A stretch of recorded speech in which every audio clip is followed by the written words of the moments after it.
As you can imagine, any new developments in this case brings a ray of hope to Stacy Peterson's family. They've been waiting years to find out what happened to her. CBS 2's Mike Puccinelli talked to her sister tonight about this latest search. It's just good to see them, following through with the lead or whatever tip they got. Cassandra Kales looks at video of state police investigators digging in search of her sister, Stacy Kales Peterson, who hasn't been seen in more than 2.5 years. And although she's been out of sight, Kales says she's never been out of mind. It doesn't get any easier with the passage of time, does it? No. There's not a day that goes by that I don't think about her. Kales says not knowing exactly what happened to her sister is the hardest part. She believes this latest lead could finally bring her the closure she so desperately needs, but she fears it won't. No, I'm not letting my hopes get up now. You still got, if there is human remains there, you still got the DNA testing, and that could take a month, I don't want to put myself through all of that. Sources say that could be sped up, because in recent weeks, both of Drew Peterson's kids were swabbed for DNA to be used in case remains are found.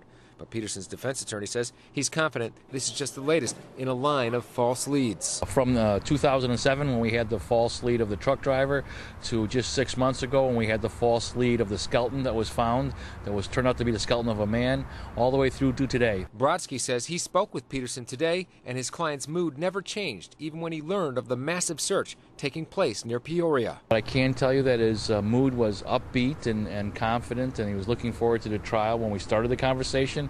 And 20 minutes later, when we finished the conversation, his mood was still upbeat. Still, Kale says cadaver dogs did hit on the area where investigators were digging. And although the search ended today with no major discoveries, she says they'll be back out there in the days to come. And she says even if Peterson isn't worried about this latest search, she believes he has a lot more on his mind. Feels pretty good to be able to, I have my freedom and I can wake up in the morning and go to work and enjoy the sunshine. And he's locked in a 8x10 cell for pretty much most of the day. And he has time to just think about what he's done. Kales is convinced that Drew Peterson killed his third wife, Kathleen Savio, in order to avoid having to pay her in their divorce settlement. She believes he murdered Stacy just days after she met with her divorce attorney. Brodsky and Peterson maintain that Stacy ran off with another man.